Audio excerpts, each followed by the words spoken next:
एक तो फीस को देखकर तो बिल्कुल भी नहीं सोचना। ये मत सोचना कि सर फीस कम है इसलिए आए। ठीक है, यहाँ कम ज्यादा ये तो आपको सोचनी नहीं है। ये तो अपने को राजस्थान के अंदर या जयपुर के अंदर ये मिसाल कायम करनी है अपने को कि कम फीस में भी बहुत अच्छी पढ़ाई हो सकती है। ये धारणा चीज को आपको, यहाँ पर आपको किसी भी प्रकार की टेंशन लेने का आवश्यकता, आराम से दिल खोल के पूछो, आराम से जितना प्रश्न पूछो उतना पूछो, डाउट्स क्लियर करो। और मैं तो ये कहता हूँ कि जो भी पढ़ाई करो आप 10 क्लास में ही पढ़ो और उसको अच्छे से याद करके जाओ। सबसे बेस्ट तरीका होता है। आपको यहाँ पर पूरा गाइडेंस किया जाएगा, कौन सी बुक्स आपको लेनी है, किस बुक्स के हिसाब से आपको पढ़ना होता है। जनरली क्या होता है कि यहाँ पर हमारे यहाँ पे एक नया जो कॉन्सेप्ट वो ये रहता है कि जो बुक्स हम पढ़ाते हैं वो आपके पास हो, जिससे आपको लिखने पर कम और याद करने पर ज़्यादा फोकस किया जाए। अल्टीमेटली ये कहा जाता है कि अपन जब पढ़ते हैं, और मैं जब 22 साल से पढ़ा रहा हूँ तो मैंने ये देखा है कि हमेशा वो बच्चा पास होता है जिसने सेल्फ स्टडी की हो।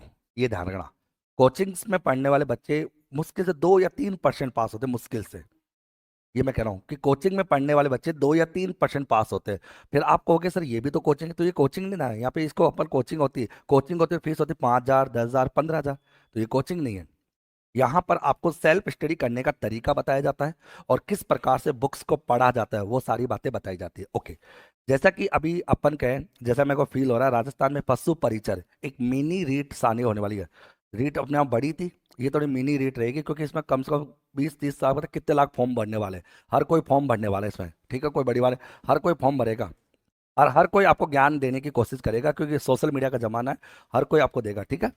अब सुनिए, टाइमिंग आपका रहेगा तो कल कल की बात है, परसों से मतलब मंडे से आपका टाइमिंग 7 से कर देंगे, सुबह 7 से 8 आपकी साइंस से स्टार्ट कर देंगे।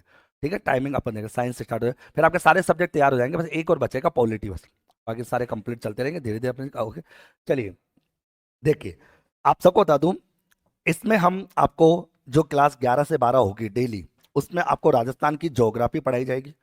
राजस्थान की ज्योग्राफी को पढ़ते समय आपको बता दूं कि लिखने की नहीं करना, लिखना नहीं, बस आपके सामने ये जो बुक आप देख पा रहे हो राजस्थान मानचित्रावली, ये आपके पास होनी चाहिए। अगर है तो ठीक है, नहीं तो आप ले लेना, कोई इश्यू नहीं, पहली बात तो।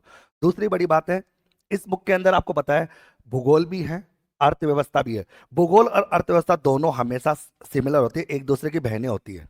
भूगोल पढ़ लो, अर्थव्यवस्था पढ़ लो, अर्थव्यवस्था पढ़ लो, भूगोल पढ़ लो, दोनों का आपस में रिलेशन होता है, ये दोनों आपस में जुड़वा बहनों की तरह होती है। इतिहास है, कला संस्कृति है और प्रशासनिक व्यवस्था है। कहने का मतलब पशु परिचर के विद्यार्थियों के लिए सारा जीके है इसमें, बस दो चीज इसमें नहीं है, मैथ्स और साइंस। बात कंप्लीट। यानी 105 नंबर की जो आपकी तैयारी हो रही है उसमें आपका मैथ्स का पोर्शन नहीं है और साइंस का पोर्शन नहीं, बाकी इसके अंदर कंप्लीट है। और ये नवीनतम राजस्थान के लिए सबसे ज्यादा इंपॉर्टेंट मानी जाती है। दूसरा प्रश्न, बच्चों के मन में ये रहता है कि सर अब राजस्थान नया आएगा कि पुराना आएगा। तो मैं कह दूं कि ना तो कोई नया राजस्थान है ना कोई पुराना राजस्थान है, सब फालतू बातें होती है। बस आपको क्या करना है कि जैसे कि मान लो कि, अगर मान लो कि मैं कह दूं कि तुम 50 बच्चे हो और कल को 2 बच्चे और आ गए, तो अपन कहे भाई नए के तहत 2, बोले ये 2 नए बच्चे, डेट्स ऑल, बात खत्म। तो पुराने कौन थे जो कल थे, वो ये 2 नए जो पुराने हैं, यही तो समझते। तो नए और पुराने के कॉन्सेप्ट में आपको ज्यादा इस लफड़े में पढ़ने की आवश्यकता आपको बिल्कुल भी नहीं है, ठीक है। अब देखो, अभी आपको जैसे कि पहला चैप्टर आपका चलेगा राजस्थान का सामान्य परिचय। जब ज्योग्राफी की क्लास स्टार्ट होती है और राजस्थान के सामान्य परिचय की बात आती है तो बच्चों को पढ़ाया जाता है राजस्थान का नामकरण। ओके, राजस्थान के नामकरण से स्टार्ट किया जाता है। लेकिन आप सभी को पता है राजस्थान का नामकरण ज्योग्राफी में ना पढ़ाकर कहाँ पढ़ाना चाहिए, इतिहास में, क्योंकि हिस्सा किसका है, इतिहास का, क्योंकि वहां पर इतिहास की बात आती है, ठीक है। तो आपको यहां से बताया जाएगा राजस्थान की स्थिति और उसके आकार को लेकर कि राजस्थान की स्थिति क्या है, राजस्थान का आकार कैसे है, पतंग के आकार का किसने कहा था, पतंग का आकार बना कैसे, राजस्थान के कौन से जिले हैं कौन से नहीं है, इन सब के बारे में अपन बात करेंगे।